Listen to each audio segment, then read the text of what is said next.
Self-directed IRA versus the solo 401k. Who wins?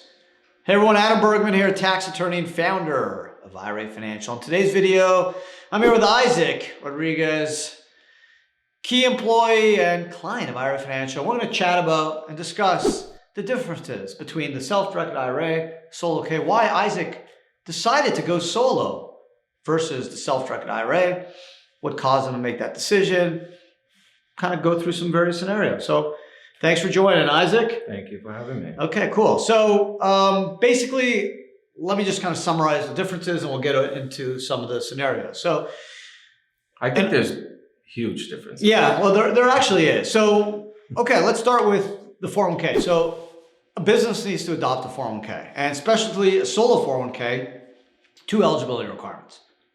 Why don't you give me the eligibility requirements? Come on. Self-employment.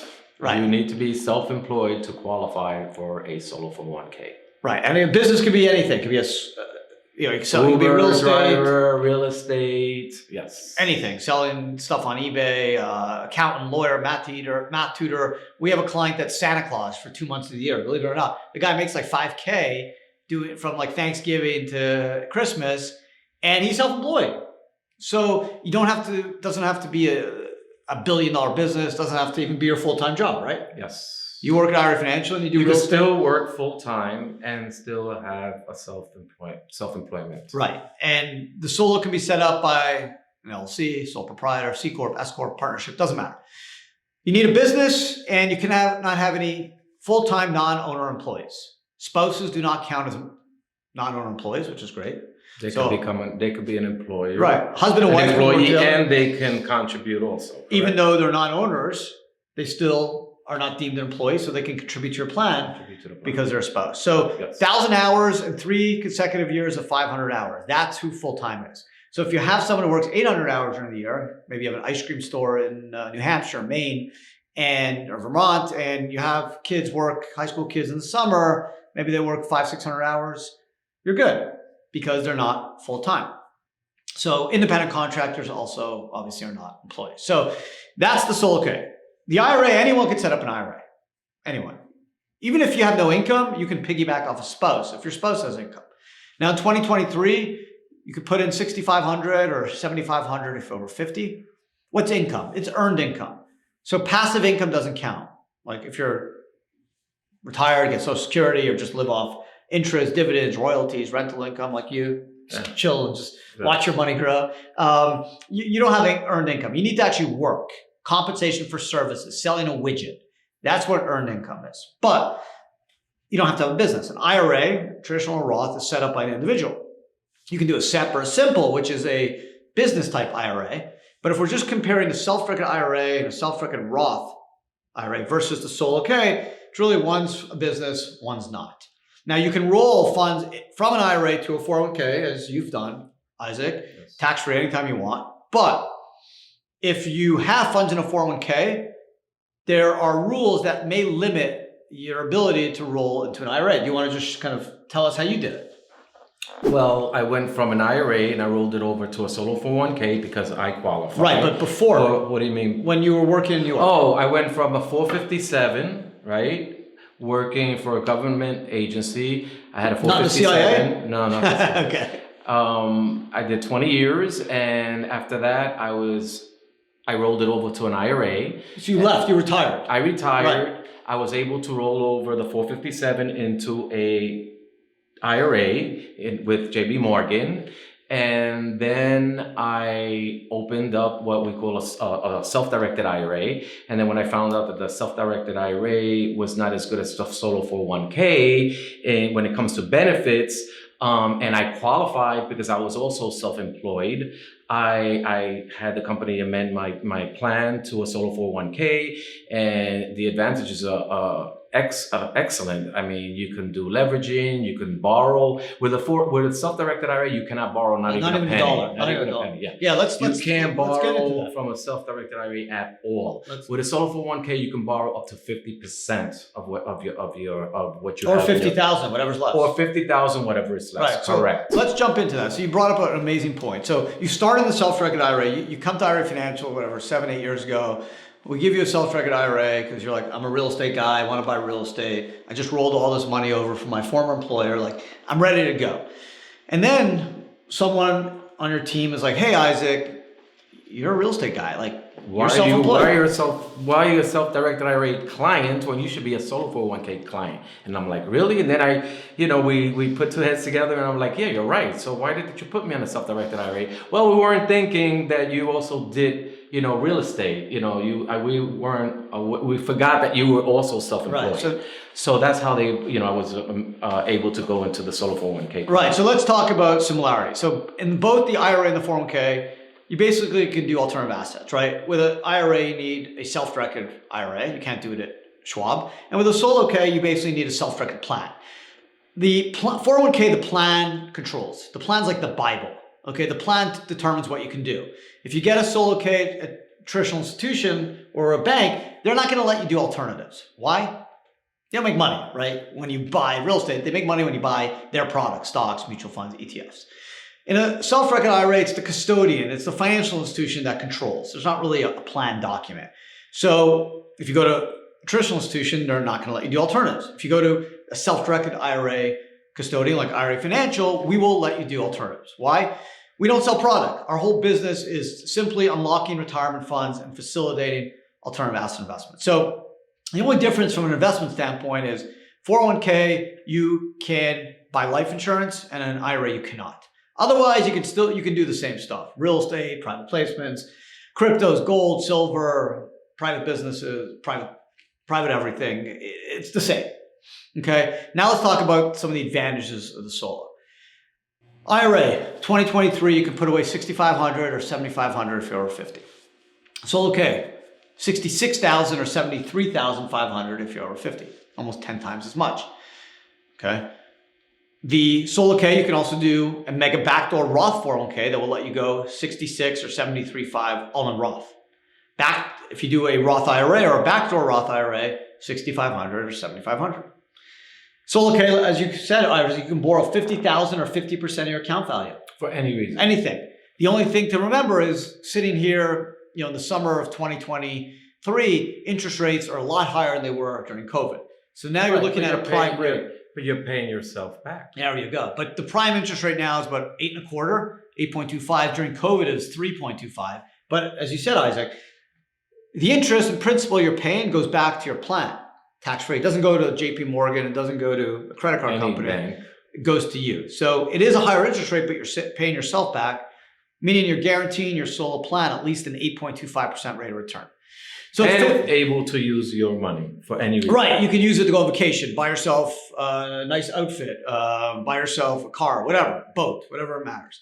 What else? Easy administration. Solo K, if you have less than 250,000. How about the 5 years? You can Sorry. You can borrow up to 5 years and pay yourself back, 5 years. And I believe you can also take a couple of loans as long as you're in that 50 or 50%. Right, you just can't correct? surpass the 50,000, 50%. Yes. Exactly. You have 5 years to pay it back, but you're paying yourself back. Yes, and most importantly, you're the administrator, so you approve the loan.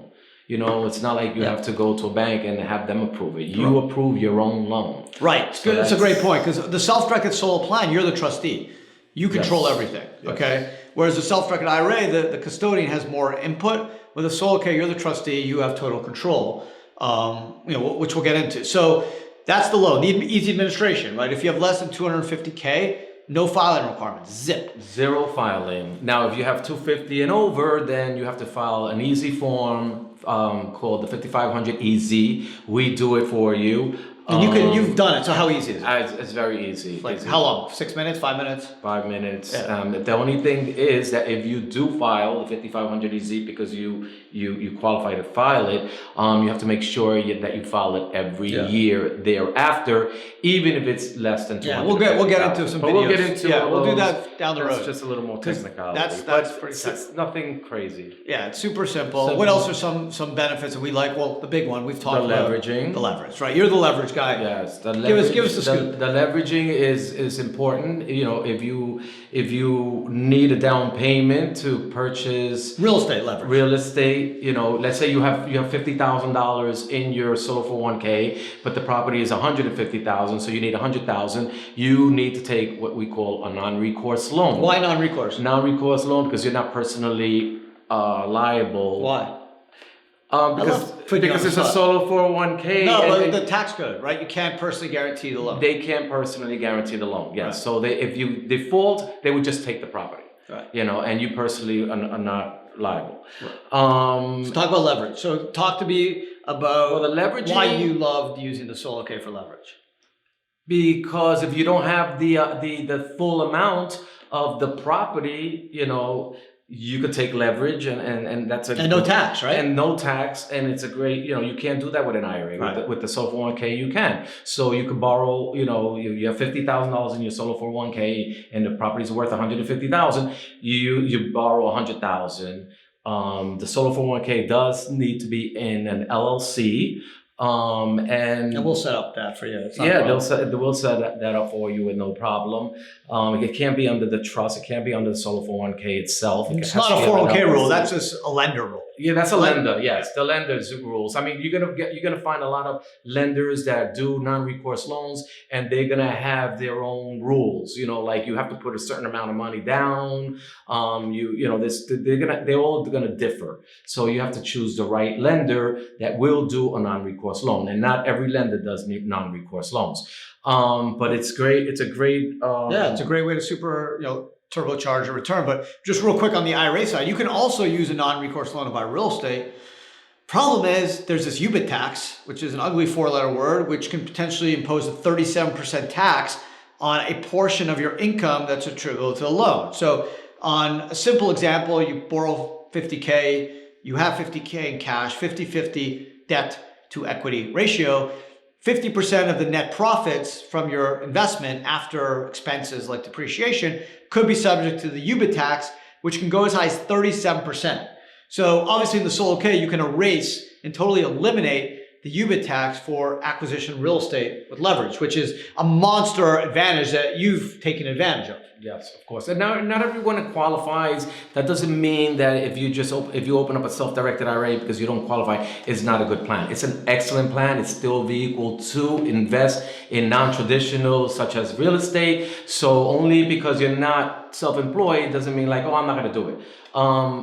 You know, like I said, solo 401k, if you're self-employed, is a better plan, but the self-directed IRA is just as good plan because you can invest in non-traditional, the same as the solo 401k. Right, you get the diversification play, you can invest in what you know. Like for you, I'm sure you just have more confidence doing real estate than buying stocks, right? Just like natural, that's who you are. Yes. Right? Whatever you feel comfortable with, and that's what's good about these plans, the self-directed IRA and the solo 401k, because you can invest your money in what you feel comfortable and what you know. Some people, they don't want to be a landlord. Some people don't know much about stocks. But a lot of people know about real estate. You know, I mean, it's simple. You know, all you have to do is, if you have a self-directed IRA, the plan goes under the contract, that the property that you purchase, the contract goes under the IRA because the IRA is the one that purchases the property, not you. When it comes to a solo 401k, again, it's not on the property is under the trust because the trust is who purchases the property. So, and it's all residual. Or the LLC, depending. Or the LLC, depending if you take a leverage. And but if you look at it, they're both excellent plans. It's up to if you qualify. Yeah. Okay. Well, that's basically the main difference is you can contribute a lot more. You get the loan feature. You get the exemption from UBIT. No custodial fees. You can be the trustee. Yeah. You have easy administration if you're under 250. If you have over 250K, no filing. Easy, no filing. Except for the 250, yes. So yeah, it's a great plan, as we said. Like you know the benefit. You've done both, so you're like both. That's why you're here. It's like a perfect I've done example. both, and again, one is a little better because it has more benefits, but it's not different. You still can invest in the same thing. Yeah. So okay, well, thank you, Isaac. Thank you, everyone, for watching. Really appreciate all the support. These are a lot of fun. Subscribe to our channel. It's amazing. Definitely don't forget to leave a comment. We love hearing from you. And we look forward to seeing everyone again soon. Take care.